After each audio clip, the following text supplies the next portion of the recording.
হাওড়া ব্রিজকে কি সত্যিই একটা চাবি দিয়ে মাঝখান থেকে দুভাগে খুলে দেওয়া যায়? হাওড়া ব্রিজের ওপর দিয়ে একসময় ট্রাম চলতো। হাওড়া ব্রিজ তৈরিতে ভূমিকা রয়েছে রতন টাটার পূর্বপুরুষদের। কিভাবে একটাও নাটবল্টু অথবা পিলার ছাড়া তৈরি করা হয়েছিল 2313 ফুট দীর্ঘ এই হাওড়া ব্রিজ। হাওড়া ব্রিজ তৈরির আগে কি সত্যিই গঙ্গার দুধারে মানুষের কঙ্কাল পোঁতা হয়েছিল? কলকাতা তথা ভারতবর্ষের অন্যতম আশ্চর্য এই হাওড়া ব্রিজ নিয়ে আমাদের আজকের এই ভিডিও।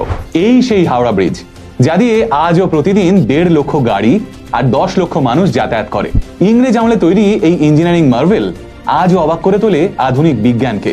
তাই আজকের এই ভিডিওতে আমরা চেষ্টা করব হাওড়া ব্রিজের সমস্ত রহস্যের সমাধান করার। শুরুতেই পিছিয়ে যায় আজ থেকে প্রায় 150 বছর আগে।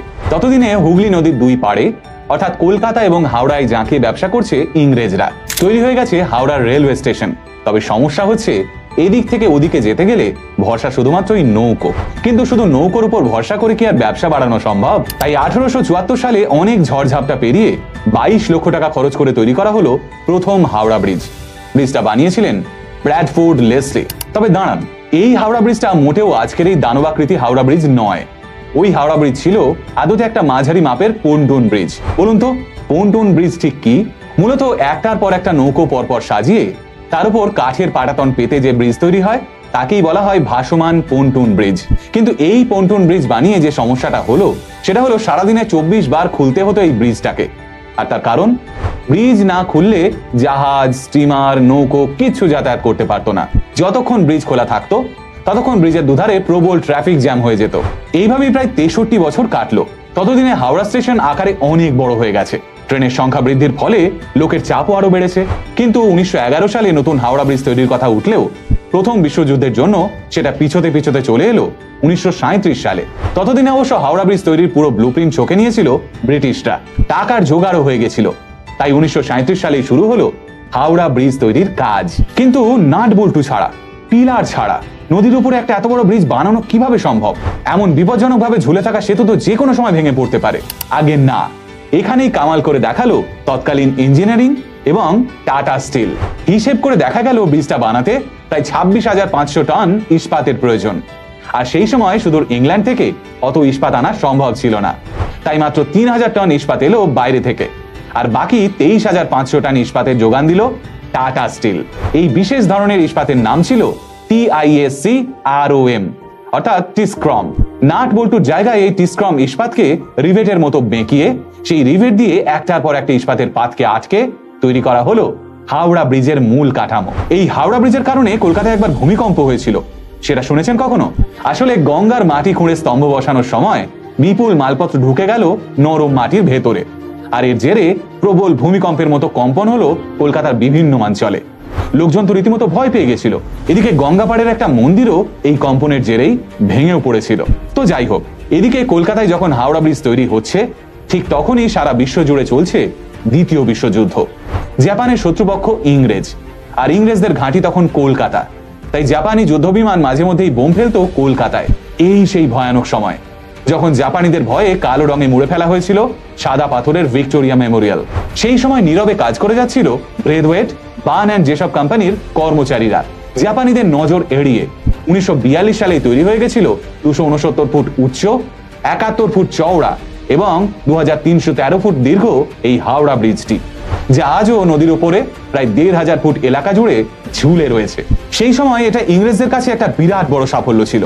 তৎকালীন পৃথিবীর তৃতীয় বৃহত্তম ক্যান্টিলিভার ব্রিজ তারা তৈরি করে ফেলেছিল। কিন্তু জানলে চমকে যাবেন, এই ব্রিজ তৈরির খবর তারা শুরুর দিকে কোথাও জানাতে পারেনি। এমনকি 1943 সালে 3রা ফেব্রুয়ারির মাঝরাতে কোনো রকম উদ্বোধনী অনুষ্ঠান ছাড়াই ভারতবর্ষ তথা পৃথিবী বিখ্যাত এই হাওড়া ব্রিজ সাধারণ মানুষের জন্য খুলে দেওয়া হয়। আসলে ব্রিটিশরা সত্যি সত্যি জাপানিজদের ভয়ে কাঁটা হয়েছিল। সেই সময় প্রায় 2.5 কোটি টাকা খরচ করে তৈরি হয়েছিল এই হাওড়া ব্রিজটা। যদি কোনোভাবে জাপানিদের কানে হাওড়া ব্রিজের খবর পৌঁছায় তাহলে 7 বছরের পরিশ্রম তারা কয়েক মুহূর্তে ধূলিসাৎ করে দিত। কিন্তু ইংরেজরা কিভাবে হাওড়া ব্রিজকে গোটা দুনিয়ার থেকে লুকিয়ে রেখেছিল সেটা সত্যি একটা রহস্য। তাই কখনো যদি হাওড়া ব্রিজ তৈরির কাহিনী নিয়ে সিনেমা হয় তাহলে সেই সিনেমা ব্লকবাস্টার হিট হতে বাধ্য। এইবার আসি হাওড়া ব্রিজ নিয়ে দানা বেঁধে থাকা কিছু কৌতূহল এবং রহস্য নিয়ে। বলা হয় হাওড়া ব্রিজের ওপর দিয়ে নাকি একসময় ট্রাম চলতো। হ্যাঁ, এটা ঠিক কথা। হাওড়া ব্রিজের ওপর দিয়ে প্রথম যে যানটি চলেছিল সেটা একটা যাত্রীবিহীন এক কামরা ট্রামই ছিল। 1993 সাল অব্দি হাওড়া ব্রিজের ওপর দিয়ে ট্রাম চলতো। কিন্তু তারপর সেতুর উপর চাপ বাড়তে থাকায় বন্ধ করে দেওয়া হয় এই ট্রাম সার্ভিস। হাওড়া ব্রিজ নিয়ে আর একটা মিথ রয়েছে, এই ব্রিজটা নাকি একটা চাবির সাহায্যে দুভাগে খুলে ফেলা যায়। আগে না, কোনো রহস্যজনক চাবি দিয়ে এই ব্রিজকে খোলা যায় না। ব্রিজের নিচ দিয়ে জাহাজ চলাচলের জন্য যথেষ্ট জায়গা রয়েছে, তাই এই দাবি সম্পূর্ণ ভিত্তিহীন। এমনই আর একটা ভিত্তিহীন গুজব রয়েছে, হাওড়া ব্রিজ তৈরির আগে নাকি কোনো এক তান্ত্রিকের নির্দেশে প্রায় 100 জন মানুষের নরবলি দেওয়া হয়েছিল, আর তাদের দেহ নাকি পুঁতে দেওয়া হয়েছিল গঙ্গার দুধারের মাটিতে। আর এই প্রক্রিয়ার জন্যই নাকি আজ অব্দি ভূমিকম্প, সাইক্লোন কিংবা জাহাজের ধাক্কা সামলেও মাথা উঁচু করে দাঁড়িয়ে রয়েছে আমাদের হাওড়া ব্রিজ। এবারেও আপনাদের নিরাশ করি, আগে না, হাওড়া ব্রিজ দাঁড়িয়ে রয়েছে উন্নত ইঞ্জিনিয়ারিং আর টাটা স্টিলের মজবুতির দৌলতে। এর বাইরে আর কোনো রহস্য নেই। তাই হাওড়া ব্রিজ নিয়ে এইসব আজে বাজে কথা একদম বিশ্বাস করবেন না। আরো একটা গুজব রয়েছে হাওড়া ব্রিজকে নিয়ে। ইঞ্জিনিয়াররা নাকি বলেছিল হাওড়া ব্রিজ যদি কখনো ভেঙে পড়ে তাহলে সেটা 12টার সময় ভাঙবে, তবে সেটা দুপুর 12টা না রাত 12টা এটা তারা বলেননি। তাই প্রতিদিন দুপুর আর রাত 12টার সময় 5 মিনিটের জন্য ব্রিজ বন্ধ থাকে। এই তথ্যটাও সম্পূর্ণ ভুয়ো। আজ অব্দি কখনো এমন ভাবে 12টা বাজলে ব্রিজ বন্ধ থাকেনি। এই হাওড়া ব্রিজের আর এক নাম কিন্তু রবীন্দ্র সেতু। 1961 সালে রবীন্দ্রনাথ ঠাকুরের জন্মশতবার্ষিকী উপলক্ষে এই সেতুর নাম পরিবর্তন করে কবিগুরুর নামে নামাঙ্কিত করার প্রস্তাব রাখা হয়। তার ঠিক 4 বছর পর 1965 সালে 4 জুন আনুষ্ঠানিকভাবে এই ব্রিজটির নাম রাখা হয় রবীন্দ্র সেতু। তবে লোকমুখে এখনো এটা হাওড়া ব্রিজ নামেই বেশি পরিচিত। হলিউড, বলিউড, টলিউড এবং সাউথ ইন্ডিয়ান ফিল্ম মিলিয়ে আজ অবধি প্রায় 70টারও বেশি সিনেমায় হাওড়া ব্রিজকে দেখা গেছে নানা ভাবে। সিনেমায় শহর কলকাতাকে দেখালে হাওড়া ব্রিজকে দেখানো হবেই। 2014 সালে শেষবার এই ব্রিজটিকে রং করা হয়েছিল। 26,000 লিটার সীসাবিহীন রং দিয়ে গোটা ব্রিজটাকে রাঙিয়ে তুলতে প্রায় 7.5 মাস সময় লেগেছিল। 2006 সালে প্রথমে এই হাওড়া ব্রিজকে আলোকিত করা হয়। বর্তমানে রাতের কলকাতায় এলইডি আলোয় আলোকিত হাওড়া ব্রিজ মানুষের কাছে এক অন্যতম আকর্ষণ। এখন প্রতি বছর প্রায় 5 থেকে 7 কোটি টাকা খরচ হয় এই সেতুটাকে রক্ষণাবেক্ষণের জন্য।